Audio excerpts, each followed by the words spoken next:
Let's try that again, see if it's finally working. I turned it on earlier and it was showing up green, but when I logged into YouTube control panel, it evidently kicked me out. I think it's not you, Bacon. I think that is OBS acting weird when I connected live. I hadn't connected it live before, so I did not know it would do that. So, as I was trying to say before realizing that I was not getting any audio through, so this live stream was supposed to be yesterday. It didn't happen yesterday because I didn't know YouTube had switched over to a 24-hour waiting period for any live stream request for your first request to go live, because reasons. It's not like that stops bot channels, but hey, what can you do? YouTube decides to do something silly that they didn't do several years ago, which was the last time that you did a live stream, let alone when you first signed up for live stream on another channel. So, got pushed to today instead. Had internet troubles after in the night period leading up until today. Got them all sorted out. My PC is a Windows 10 with a graphics card that is not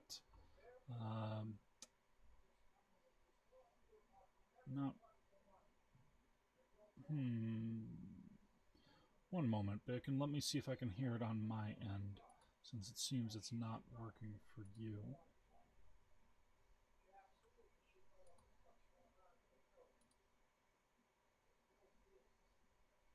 Testing, testing.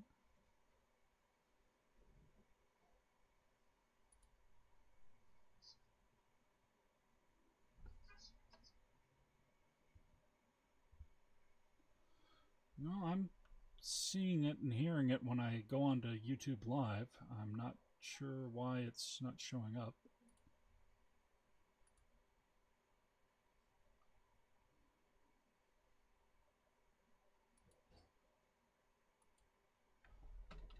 Ah, okay. If it's just low, that might be on your end. I can turn up my volume. That is perfectly fine. See if that's a little bit better at least. All right. Yay.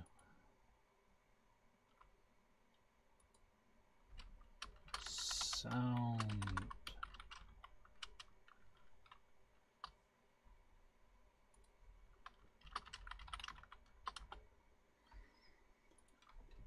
So, after issues with YouTube and internet, my PC has 3 times today required a complete reboot because it's Windows 10, and my graphics card was not originally for Windows 10, but it's compatible, but it's not for my motherboard. But I have a PCI cable that lets it fit the way it's supposed to fit, but it just will not update new graphics drivers when it keeps trying to update. It still works 90% of the time. Problem is, sometimes the CPU goes full speed for whatever reason. Some website, some program decides to completely hog all the resources at the same time as the GPU speed goes up a little bit because of some graphical change.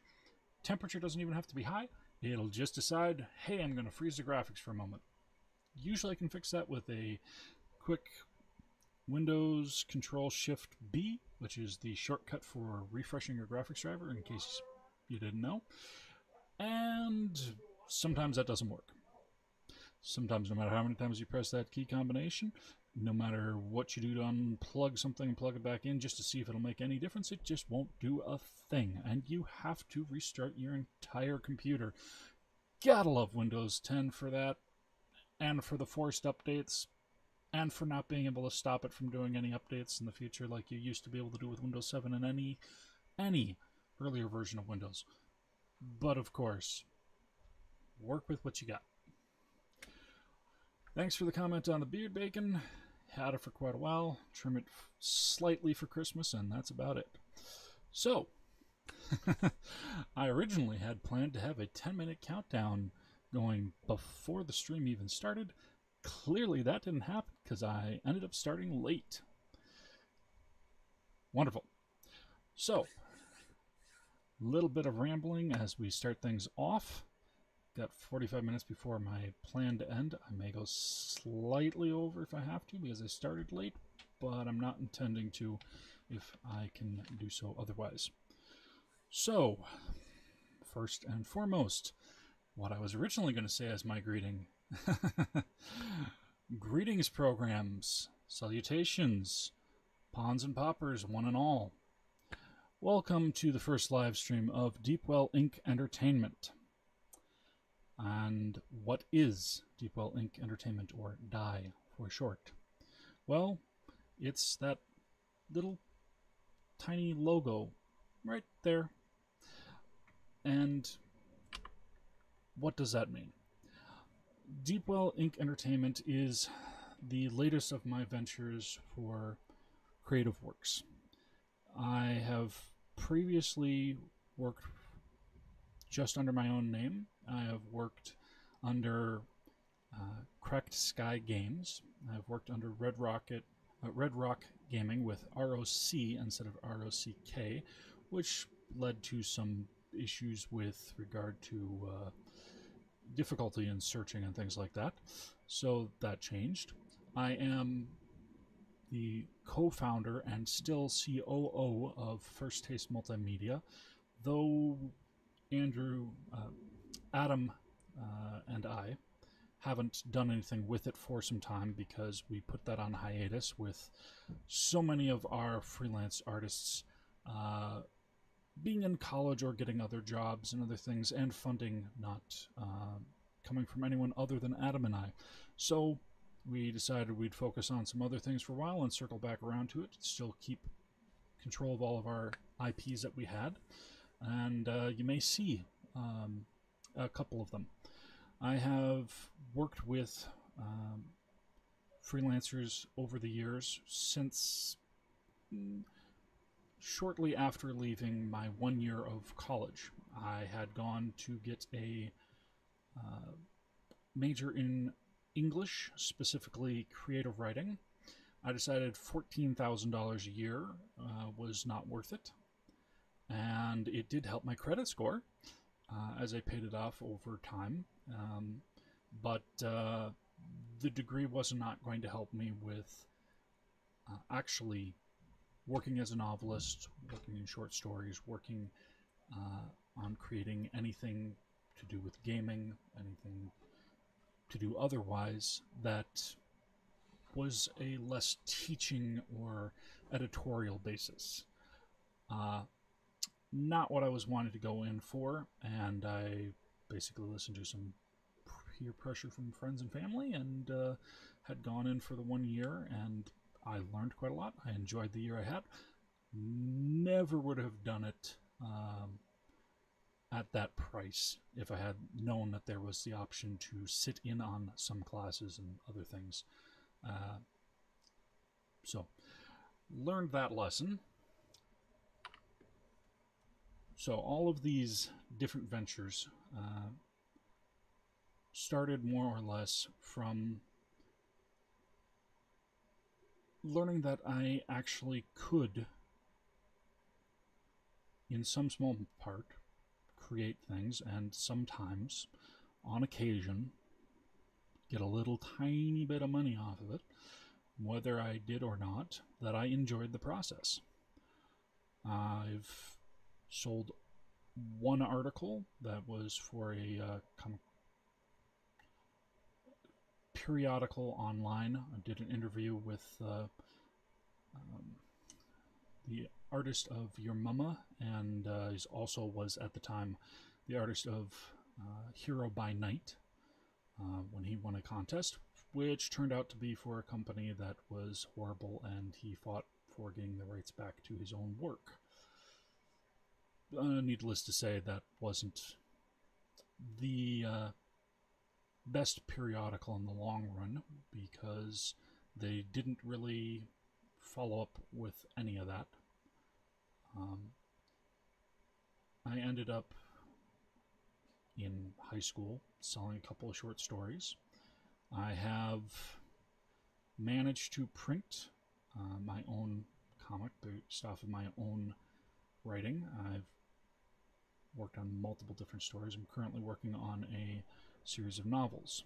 I am also working on the FAIR-AD system, the Fully Adaptable Roleplay Adventure Design System for short.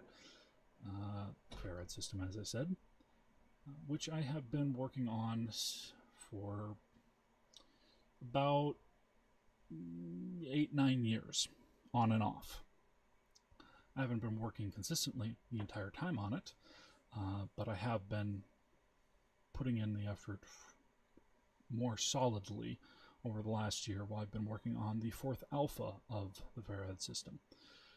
Originally, it was called Myths and Legends, and I had started out looking at 4th edition 3.5e and 5e mechanics and branching into research for a whole bunch of other different systems, and decided that I didn't really like any of the systems as they were, and I enjoyed homebrewing and adding other things onto them, but none of them really quite worked the way I wanted them to. I wanted something that was more universal and flexible. As much as I enjoyed working with groups and some other universal systems that were out at the time, a lot of them were more about getting tiny percentages rather than looking for expanding outward. You would focus on a particular niche, and you could broaden into other things that weren't your specialization, but more or less what you chose to do was to try and get those numbers up through choices outside of gameplay. I wanted something that was different in that regard. I didn't want something where what you chose to do outside of the game made more of a difference than what you chose to do within the game. And that's why, as I moved on to the 3rd alpha, and it became the FAIR-AD system, I ended up, well, actually it was the 2nd alpha, it became the FAIR-AD system, but that was solely playtesting on my own. And then the 3rd alpha, I playtested with a friend of mine, Thomas Smith, who was part of the 2nd alpha, and I played with some of my then girlfriend's friends, who introduced me to some other friends, and eventually there were 4 of us, 2 Thomases, Thomas Smith, Thomas Arndt, and Martin Hawthorne, as players in a campaign in the FAIR-AD system 3rd alpha that went for about a year. But it wasn't just one campaign in that time. It was 3 overlapping campaigns and a few one-shots here and there. And we played from start to completion of the 3 campaigns, interweaving into one finale. It was fun. The party were able to test a lot of different mechanics, including Mr. Hawthorne himself, specifically hearing about the Reaper system as it was designed then, and still largely is now. And he intentionally chose to be playing more and more reckless with his character in order to find out how the mechanics would work. We did an entire single session just for that when that happened, and it was a wonderful experience to be able to roleplay that. I won't go too much into that at this present time because that will be worth a video on its own. Basically dissecting what the system mechanics mean and possibly using some excerpts from that particular channel. That video is still up online. If anybody wants to ask me, I can link it, but for the most part I'm keeping that channel separate, as that was my personal one, whereas this is specifically for Deepwell Ink Entertainment and anything to do with business aspects for all of that. So after having the third alpha, 3 campaigns and a few one-shots done, we tried doing a 4th campaign. It went on for a while, but it ended up fizzling out due to scheduling, the greatest bane of role players everywhere. And I set it aside. I set the Fair Ed system aside. I still was doing research, trying to tweak things here and there, but I felt there was something that definitely needed more work. I had the skeletal framework the way it was, using D10s, and I felt that it was closer to what I was wanting, but not quite. It wasn't flexible enough, despite the fact that players could create their own species. They could create their own abilities, they could create their own backstory and have specific traits for it. But it was still based around having a number of set skills where they were trying to increase the numbers on them, and it was choosing what points to do. Now, yes, they got extra points from specific things that they weren't skilled with, that they tried to do, but those points weren't going directly to what they did. I spent some time away from the Fair Ed system, set it back in my mind, worked on some of my novels for a few years. I did National Novel Writing Month for my first year and thought I wouldn't hit 50,000 words in 30 days, as was the goal. I ended up hitting the 50,000, just a little over it, within November. Good, solid attempt, despite the fact that I was working during that month. And then I decided to keep going. And I work retail. I am now currently at a full 17 years, going into 18 years at my local Walmart as of August 23rd of this year. We are rated, coming from Vice President of Walmart USA, we are rated 12th worst profitable store in the company for Walmart USA. We are never going to find a way of being profitable with the way that the company chooses to deal with it, but it keeps them busy.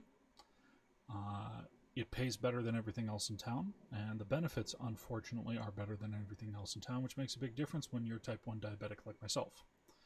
And especially how this country really, really hates to do anything with medical issues if it's something that isn't easily solved, or just, if you're rich enough to be able to afford. So, stuck there for a long while, and at that year when I did the NaNoWriMo for the first time, as I said, I chose to continue it into December.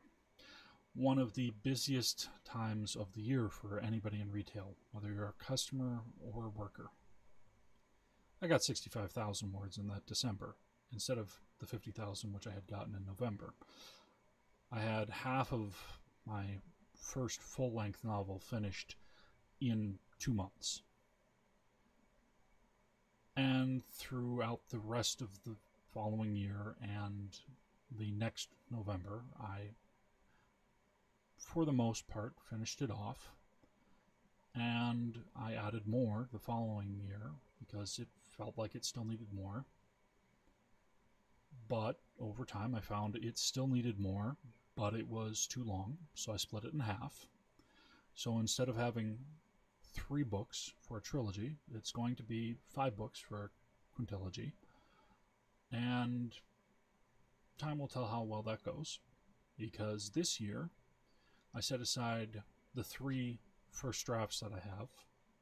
Well, first book, I'm on 5th draft. I'll be going on 6th draft, thanks to Douglas A. Burton with The Heroine's Labyrinth, because that massively is going to be making a difference on how I'm restructuring some of my story.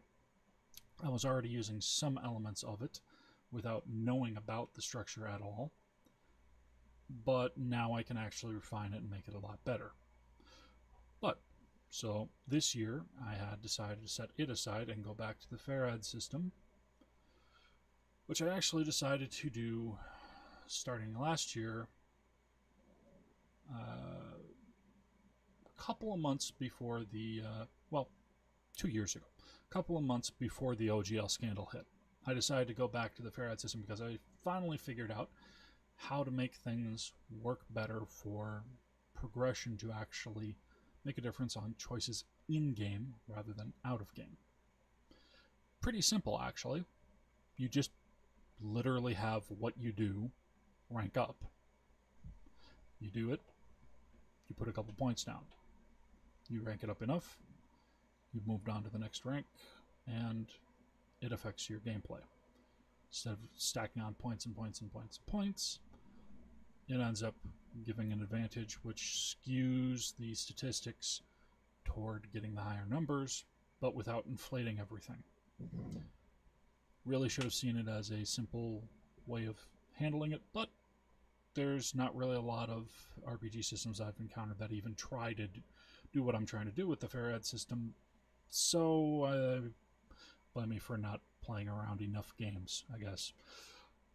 I have played quite a few. I've played since high school, D&D 3.0 and 3.5e, freeform RPGs, Savage Worlds, Vampire Masquerade, D&D 5e, obviously, Limitations of the Flame Princess, and, a few dozen other smaller RPGs here and there. And of course, hey, I've played my own system in its 3rd alpha for quite a while as the GM, which, I'm calling Arbiter now because of knowing better terminology to use.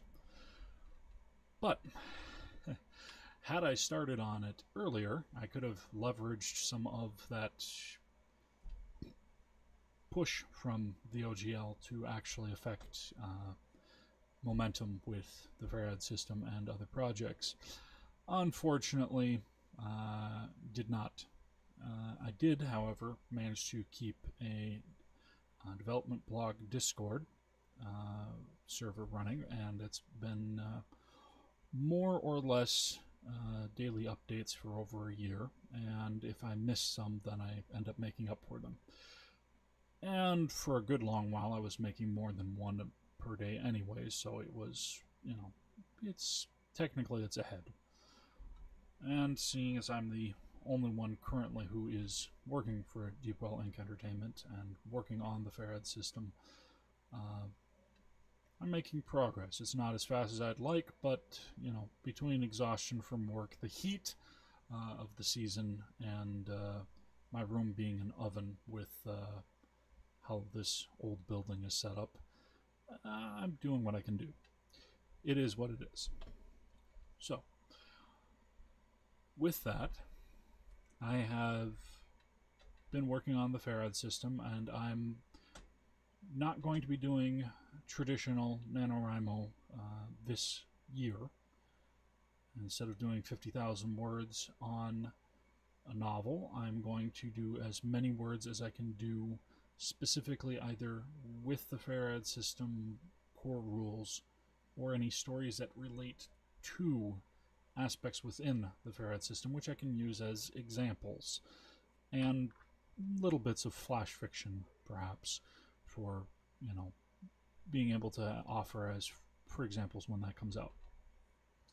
I've been doing a lot of looking into the marketing aspects, and more or less going to take my time, make sure that I've got the FAIRAD system to actually being in a solid alpha, 4th alpha state, and not going to rely on time bought from money. Unfortunately, if I were to quit my job today at Walmart, the amount of money that it would take me to be able to do that with how much that the benefits are covering, I would more or less need to have 5 years of my current wages. The cost of insulin, even with discounts and everything else, is just ridiculous, let alone cost for other things.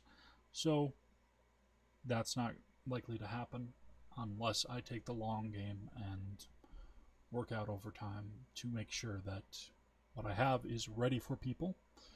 Uh, Getting feedback, of course, when that happens, but not having me have to take time off of work to be able to stress myself out to complete something that I owe to people because I took their money. I'm not going to do that. That is going to be something I'm going to promise with all of the projects that I work on. If I have set any deadline for myself, it will be something that I have already almost in the bag before I even announce that I'm going to do that, which is why I'm not setting a current deadline on the Farad System 4th Alpha. I'm doing fairly good. I've got currently about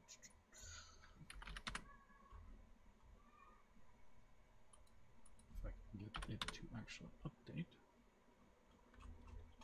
231 pages to the core rules book at this time. A lot of that's going to need rephrasing, making it a lot more efficient while maintaining clarity. But for the most part, the reason why it is as large as it is doesn't have to do with a lot of technical minutia that is unnecessary. It has to do with options. The Farad system, were I to put out something that was just the bare minimum core rules, I could probably do it in about 10 pages, maybe less. I could explain it, within probably 15 minutes if somebody knows role-playing games enough to understand what I'm saying. But having it as loose as that is more if you're wanting to run very low mechanics, freeform, and not caring about balance or anything to that effect. It can be done.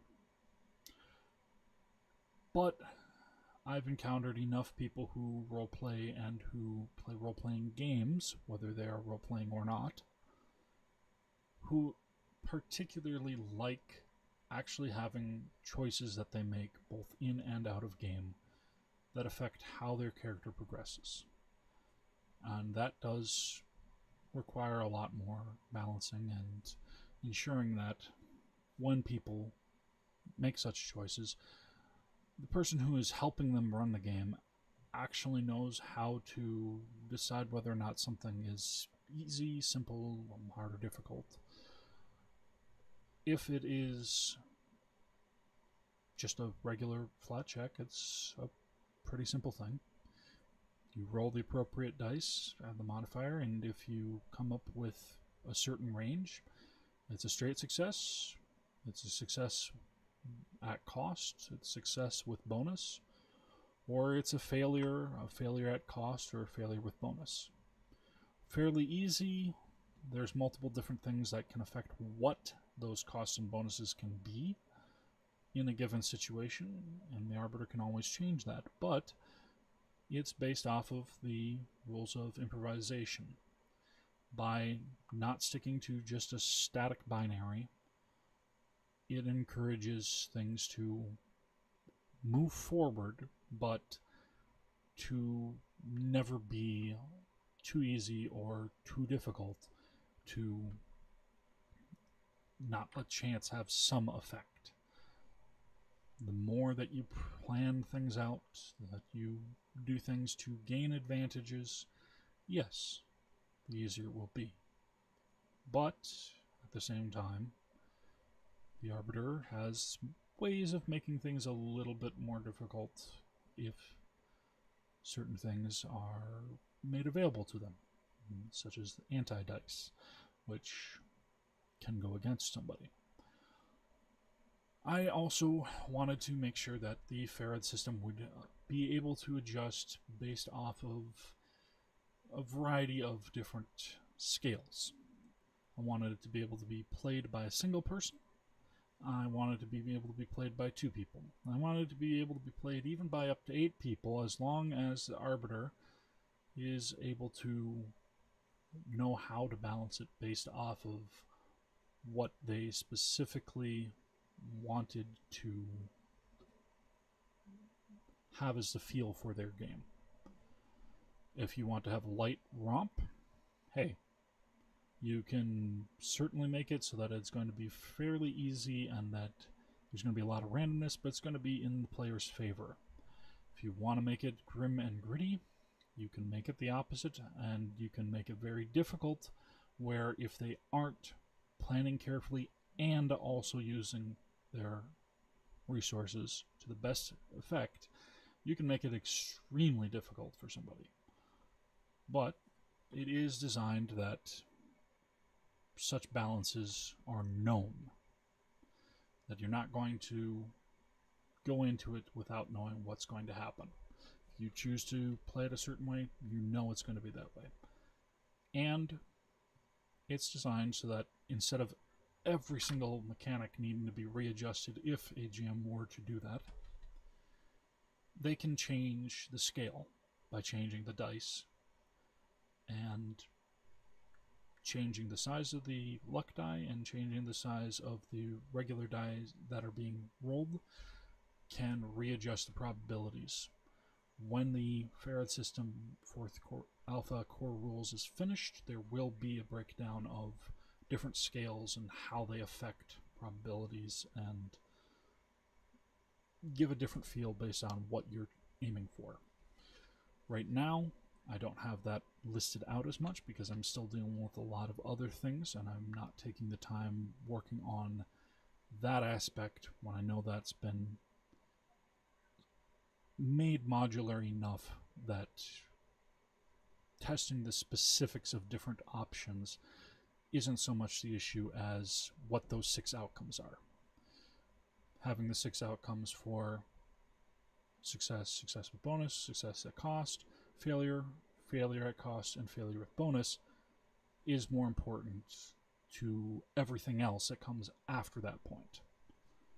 So, not really something that is needing as much of a dive now as it will be later to show how much of a difference that choosing different dice make.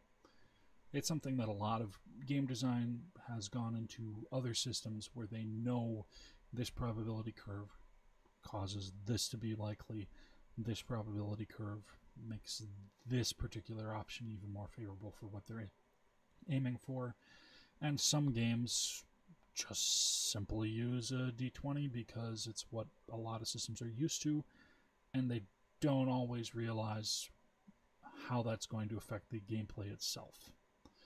Unfortunately, that's to the detriment of some systems.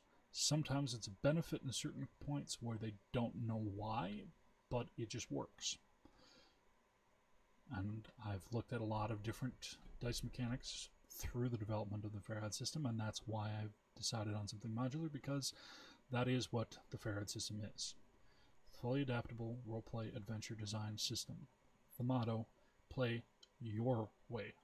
Not my way, not Tim's down the street, not Watsy's way, not Paizo's way, not Dungeon Coach's way, not anybody's way other than your way. And that is the goal with it, is to be a universal modular toolbox. Thankfully, when it comes to settings, for the most part, settings don't tend to need a lot to do with mechanics. Yes, having specific creatures for a specific area can make a big difference on how they interact with mechanics. But when you've got it solidly set so that the specific numbers is less specific than the outcomes, then that's something that can be adaptable to work with other systems even. And that's going to be part of the design for systems settings, that is, to be system agnostic where they can be and to offer suggestions for different things. And that's something to be done later. Through the development of the Farad system this year, I ended up spending a little over a month creating a solo play adventure, which call Chosen. Chosen was specifically designed to allow somebody to jump into the Farad system and see different characters that they could use and be able to see how different dice affect how difficult it would be.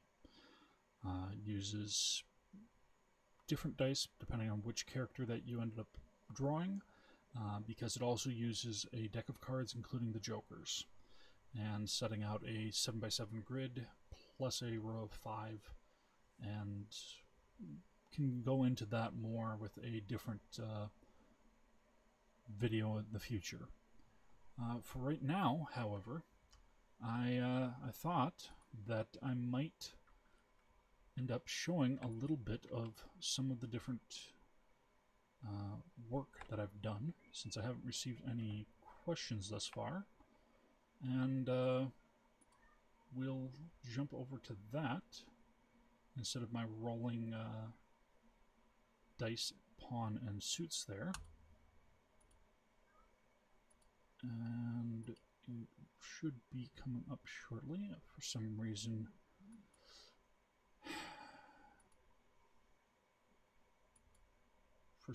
it just simply decided to ignore Inkscape entirely.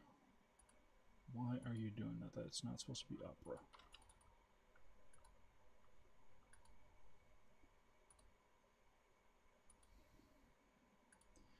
God love technology. Sometimes people, wonderful when it works, absolutely ridiculous when it is not.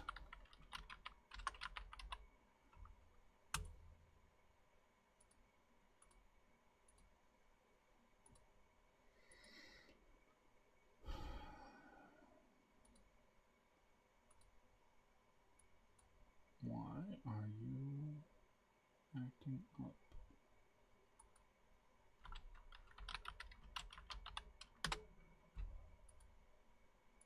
Nope, that is not it.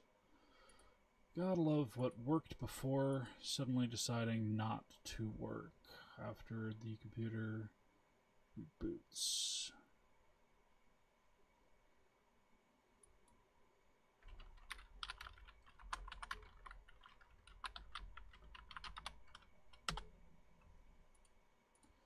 Nope. I hate when this stuff acts weird like this. Sorry, folks. This is yet another technical issue. I will still continue to work on that as I can. But I will describe some of what I'm intending to show before I can show it, if I have the time to get it working beforehand. So, over the development of the Farad system, even though it is a modular toolbox and it gives the templates for creating your own lineages, for creating cultures and other traits, I did specifically design some species that I wanted to have in the game. And I developed some of them for the Farad system. I developed some of them for other projects that tied to it. If I can possibly get it to work, then I will do so. But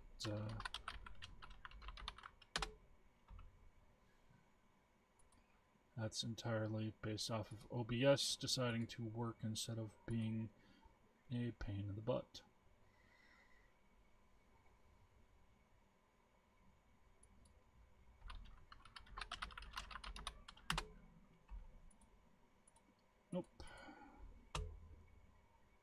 That's just great. The wonders of technology.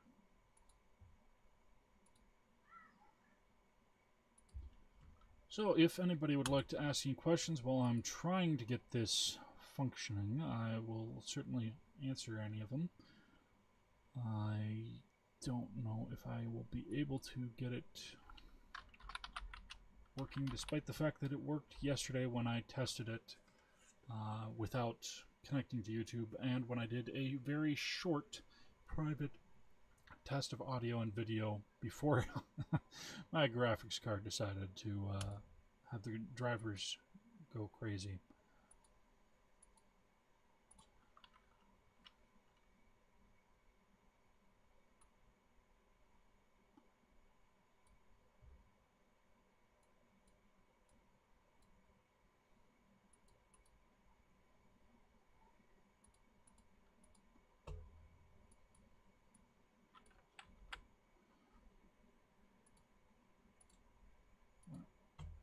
This is more pain in the butt.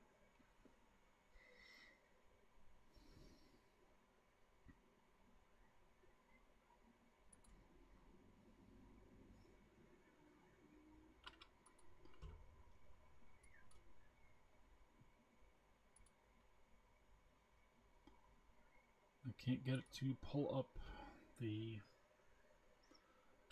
Inkscape program. I can't get it to pull up my Scribus either. Why do you do this to me?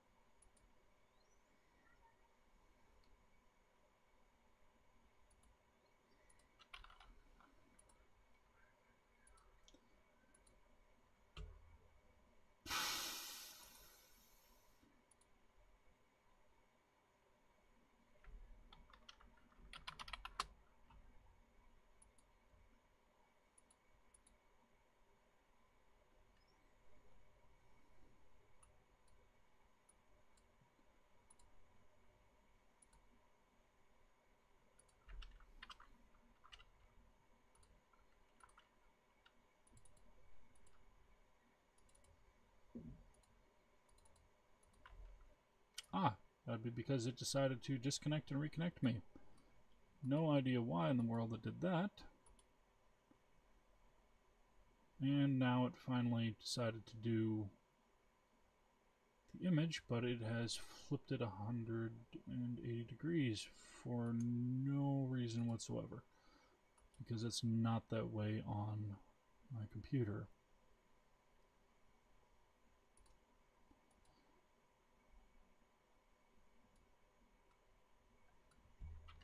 One. Speaking of which, why are you moved over in the first place? You're not supposed to be. Lovely, lovely jugglies. So, this is a piece of artwork by a friend of mine from the New Albion Discord Society. Fan of Paul Shapira. That's what the server is that we joined. These are characters, NPCs basically, that are designed off of some of my own creations. We have in the well, it is still showing it flipped, but now it's not.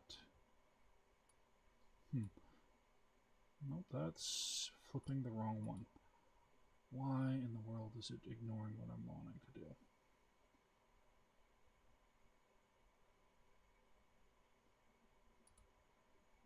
Flip the correct one. Come on now. There we go.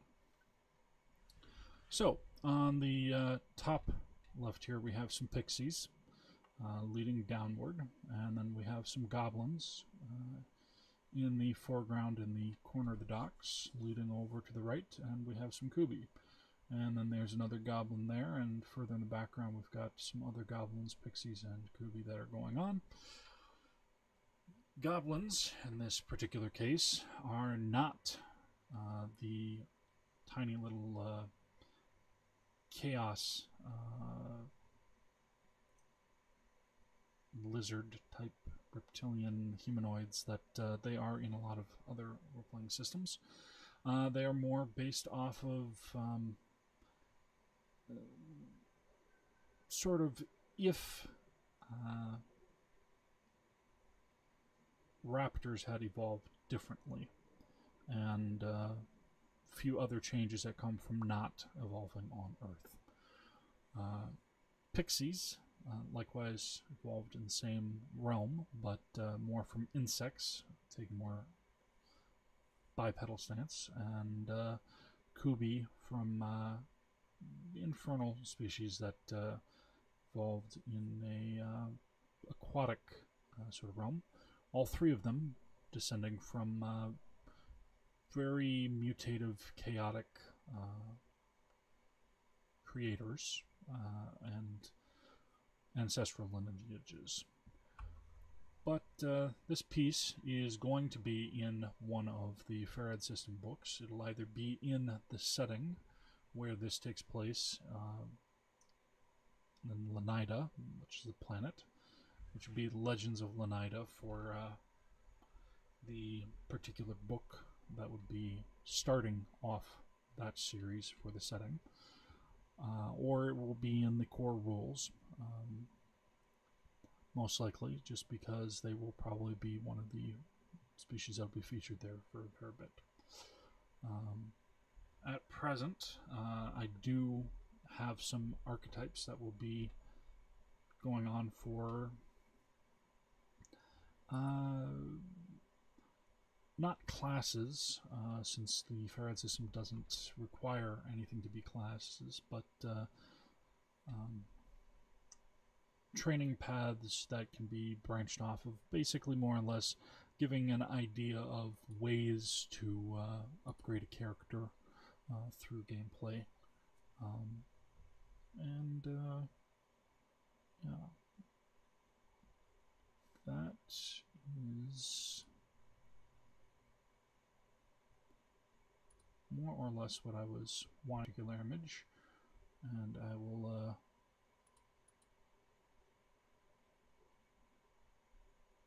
show. This is another example of one of the goblins using one of the types of attire culturally for more of a desert region.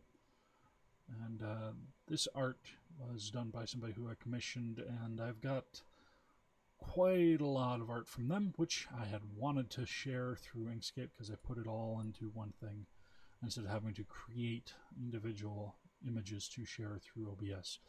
I will be sharing a lot of stuff through other videos, but unfortunately, with it being live streams causing some technical issues, I'm not going to be trying to do that in the next time that I do a live stream. I'm just going to share that separately, and I will go into a bit of a deep dive on some of the information for them. Of course, anybody who decides to create a game in the Farad system and its assorted settings doesn't have to follow what is specifically set forth from any of those videos or from any of the books. It's just, this is more or less how I have them.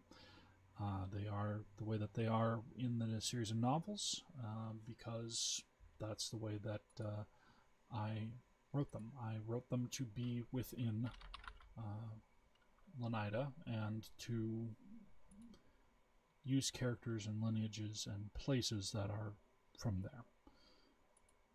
And we'll have another image showing up shortly. This little fellow is Wayland Shars. Wayland here was actually one of the very first NPCs in the Farad system. When I had it in its second alpha, when it actually officially took the name of the Farad system instead of just Myths and Legends, He was a goblin lich. That was the only information that I had for him when I created a whole bunch of rolling tables and quests for me to be able to test the Farad system as it was when it was all D10 based. And even when I expanded the lists into from D20 options, rolling dice twice, D100 options, he kept showing up. I kid you not, I ended up rolling so many times where he was doing something in the background. Whenever one quest was being finished, there'd be a sign that he had been in the area doing something or other, or that he was there observing and left. And eventually, talking with Thomas Smith, Arundel in the third alpha campaigns, I ended up rounding him out a bit more, and I added him to the campaign where that party ended up meeting him and playing with him. And he is a character that is in the books that I'm writing, though he will not be the protagonist. He will have his own book later, becoming. And the book, when he gets his own, will be set far earlier than the current ones, because as a Goblin Lich, he has lived for a long time. He is a mentor of the protagonist for a period of time in one of the books, but in his own book, it will be titled Bone Shaker. And the reason why it'll be titled that is because that is one of his titles. He is Waylon Shar's Bone Shaker, he who makes the bones sing. The Great Goblin General and the Hobgoblin Lich. More information will be on him in a while, but suffice to say, with the length of time that he has been both a hero and a villain within the Lanai setting, it will be a fun one to discuss some of the things that have gone on with him and those he's dealt with, including the party from the 3 overlapping campaigns, because when they first met him and convinced him to be an ally, one of the first things that he did to help them get from one location to another was to go to a boneyard in the place where they were and telekinetically combine the bones of multiple creatures into a giant bone dragon to ride them across the ocean. So that was a fun little bit of that particular session. And even with some time travel shenanigans, they found a way to have him as one of the allies that they trusted most throughout it, which was fun. But enough on that. Wish that this live stream had gone a little bit better the way I had originally intended it, instead of slapshot and a bit messy. Wish I'd gotten some questions to answer to at least make up for how everything went to the side, but I did at least manage to talk a bit about Deepwell Ink Entertainment, about myself, and about the Farad system. I would have shared a bit about some of the other projects, including past projects that I worked on, some that are smaller that I am still working on but not putting heavy focus on. One being Retail Kingdoms, which is territory control, tileable board game, and Koldaga, which will be referenced in the books and also in the Farad system setting as a game that can be played by the characters, but it'll also be a board game in and of itself, specifically a bluffing strategy tactics game. Think chess, except you're able to hide what some of your pieces actually are, making somebody think there's something else. More information on that another time. I see Gaming Wolf managed to catch the very end of the stream, and we are currently at just slightly over the hour from when I started the stream. 5 minutes past when I originally intended to start it, but full hour. I do unfortunately have to work later tonight, which is why I set the time limit that I did. So, with that, I hope that the next live stream will work better, and that I'm able to get some other videos up without having to worry about live stream and all the technical problems that arose. Did not have anywhere near these technical problems when I did the Farad system 3rd alpha campaigns in the past, or even the 5th alpha Zondel, the Lands of Discordance campaign that I did with Gaming Wolf and Thomas Smith Arundel, and a few other players, some of which are in the Discord server and some of which are not. But what can you do? YouTube stopped doing Hangouts on air, which forces OBS to be used, and a whole bunch of other issues from my own technology and other issues. So, that said, this live stream is coming to a close. I will be online, but not in live stream, for probably another 20 minutes or so. And I will catch you on the flip side. Peace out.